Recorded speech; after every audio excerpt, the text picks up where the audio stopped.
ఇప్పుడు ఇక్కడ అందరూ కూడా మహాత్ములు ఎన్నో చెప్పినారు.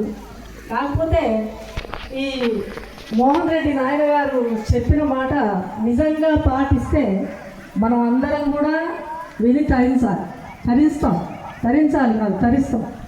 ఎట్లంటే మహనీయులు చెప్పేటువంటి ఇక్కడ రమణార్యులో సద్గురు ప్రభు అధ్యక్షతను వహించినారు. వారి పాద పద్మములకు నా ఉదయపూర్వక నమస్సుమంజలు అర్పిస్తూ వారి ఆజ్ఞతోటి నాకేదో 4 మాటలు చెప్పాలని ఇచ్చినారు. కాకపోతే అలాంటి పెద్దలు అందరూ చెప్తుంటే మేము ఇప్పుడు ఇంకా నేర్చుకునే పద్ధతిలో ఉన్నాము. కాబట్టి అలాంటి ఇంటుంటే మనకు మాట్లాడాలని, దాంట్లో ఎంతో విషయాలని గుర్తెరుగుతుంటూ ఉండాలని మేము కూడా అనుకుంటున్నాం. అట్లనే మహాత్ములు చెప్తుంటే వినాలని అందరికీ కూడా ఆ నమ్మకం కలగాలని ఆ సద్గురుమూర్తిని అర్పిస్తూ, ఇప్పుడు ఎందుకంటే ఎరక గురించి లక్ష్మీ మహాతల్లి వారి పాదపద్మములకు నమస్సుమంజలు అర్పిస్తూ, ఆ అమ్మను చూసి కూడా ఆ చెల్లులలో ఇలాంటి గురుగీత గురించి, భగవద్గీత గురించి, ఈ పిండాండ బ్రహ్మాండ పంచకరణం గురించి ఎన్నో ఈ విధంగా ఆయమ్మ చెప్తుంటే మేము అన్నీ చూస్తూనే ఉన్నాం. కాకపోతే కొంతమంది ఏమంటారంటే మీ పాటలు మేము వింటున్నాం.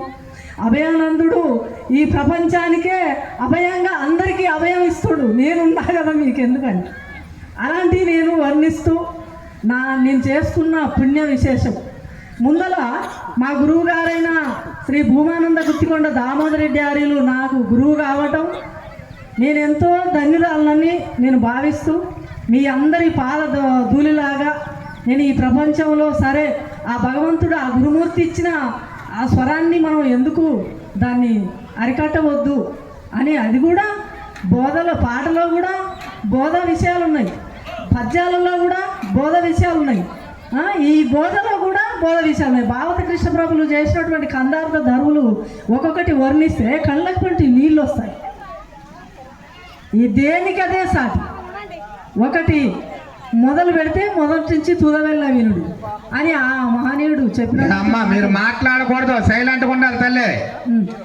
అలాగా ఎందుకంటే ఈ శరీరానికి ఎలాగా రవితమసమున్నదెరుగునే ప్రవివల దావాగ్ని చదలు వట్టుటెరుగునా దివ్యమును రాత్రి రాత్రి దివ్యమెరుగులేమి లక్ష్మీదేవి ఎరుగునా అన్నమును భూదేవి ఎరుగునా భవనాశాసితులు రాపాడేటి ఎరుకాను భవనాశాసితి లేని బయలొట్లెరుగదు లక్ష్మీ దేవి ఎరుగునా అన్నమును భూదేవి ఎరుగునా అని సెలవిచ్చినాము.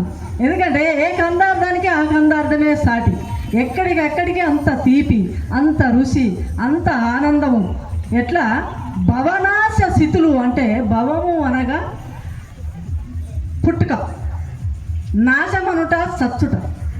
ఈ భవనాశ స్థితి లేని బయలు అట్లెరగదు లక్ష్మీదేవి ఎరుగునను అంటే రవితం అసమున్నది ఎరుగునే. ఫస్ట్ ఏంటంటే ఆ నుంచి రవి అనగా సూర్యుడు, తమసం అంటే చీకటి ఉన్నది ఎరుగునే.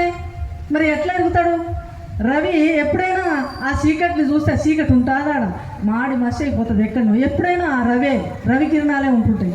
రవి తమసం అన్నది ఎరుగునా? మరి ప్రవివల దావాగ్ని చెదలు పట్టుడు ఎరుగునా? ప్రవివల అంటే అగ్నికి చెదలు పడుతుందా? పట్టదు. అక్కడి నుంచి ఆన్నే ఆవిరైపోతుంది.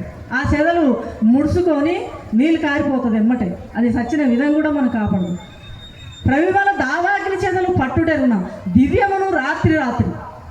దివ్యం అంటే పగలు, ఆ రాత్రి అంటే చీకటి. ఆ రాత్రి ఎప్పుడైనా పగల్ని చూస్తారా? చూడదు. రాత్రి రాత్రి దివ్య మెరుగు లేమి లక్ష్మీదేవి ఎరుగునా అంటే లేమిడి ఆ లక్ష్మమ్మోరు ఉన్న కాడ దరిద్రమోరు ఉంటుందా? ఎప్పటికి ఉండదు. ఆ ఉన్నప్పుడు తుల్లదూగి ధనంతో సిరి సంపదలతోటి ఎన్నో అన్నిట్లా ఉంటుంటాం. లక్ష్మీదేవి ఎరుగునా అన్నమును భూదేవి ఎరుగునా. మీరు అన్నానికి బోదరులే అమ్మ ఉండ్రి అమ్మలు, అన్నమును భూదేవి ఎరుగును.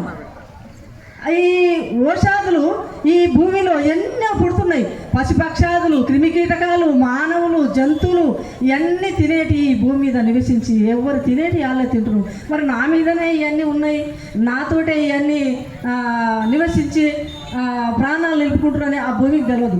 అన్నమును భూదేవి ఎరుగున భవనాశ స్థితులు రా పాడేటి ఎరక, ఈ సచ్చుటు పుట్టుటు మొత్తం ఈ ఎరకకే ఎరక. భవనాశ స్థితి లేని బయలు అట్లా ఎరగదు. అంటే ఈ బయలు ఈ ఎరకకే ఇవన్నీ పుట్టుడు చచ్చుడు ఉన్నాయి, కానీ ఈ భవనాశ స్థితులు బయలకు అసలే తెలియదు. అటువంటి ఆ బయలు గురించి మహాత్ములు మనకు ఎట్లా చెప్తారో ఆ విధంగా మనం ఇనికిడి శక్తితోటి దాని గ్రహింపుతోటి దాన్ని కనుక్కుంటే మనకు అంత ఆనందము. ఎట్లా ఆనందము? వేడాలి గురువు గారిని ఏమని ఏడాలి?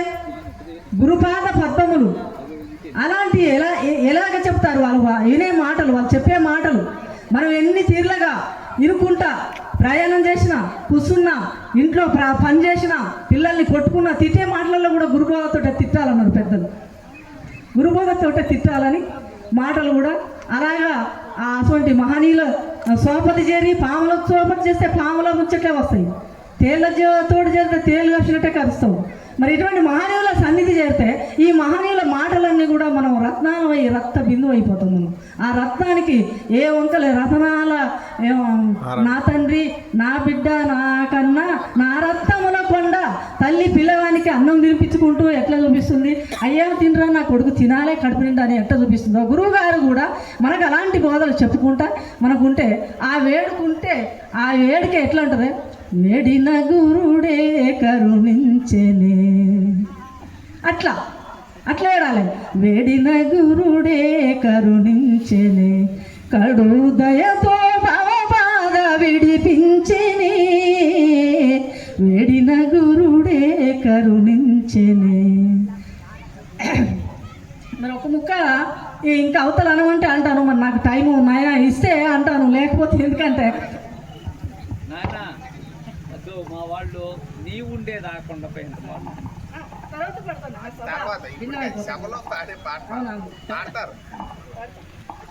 వేడిన గురుడే కరుణించెనే, కడు దయతో భవబాధ విడిపించెనే, వేడిన గురుడే కరుణించెనే.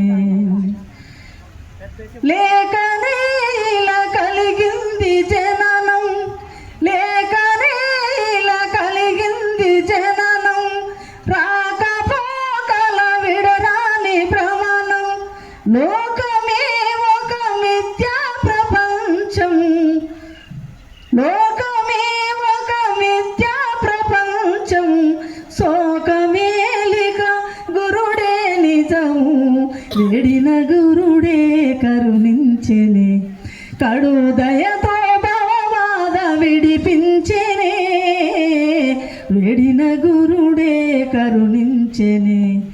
లేనిది నిజమని భ్రమ చెందనేలా, నేనే మేలుగా గమనించవేలా, పూనిసేయగసి చూస సరిగా లేనిదాయను 12 వలెనే, వేడిన గురుడే కరుణించెనే, కడు దయతో భవబాధ విడిపించెనే, వేడిన గురుడే కరుణించెనే. ఎందుకంటే మనం ఇట్లా వేడుకుంటూ వాళ్ళ పాదసేవ చేసుకుంటూ గురుసేవ గురుభక్తి అని అంటారు. గురుసేవలు 2 తీర్ల, ఎందుకంటే బాహ్య సేవ అంతర్సేవ 2 చేయాలి గురువుకు. ఆయన కాడ ఆయనకు శరీరం లేదా, ఆయనకు చేతులు లేవా, ఆయన చేసుకోడా అని కొంతమంది అంటారు. ఈ విధంగా భావ్య సేవ చేయాలి, అంతర్సేవ చేయాలి. ఫస్ట్ భావ్య సేవ చేస్తేనే అంతర్సేవ వస్తుంది. ఆ సేవ లేని ఈ సేవ రాదు. ఏమంటే నాకు తెతే నాకు ఇచ్చేదంటే ఏమన్నా తీసుకునేది ఉందా? ఏమన్నా నీకు కనపడుతుందా?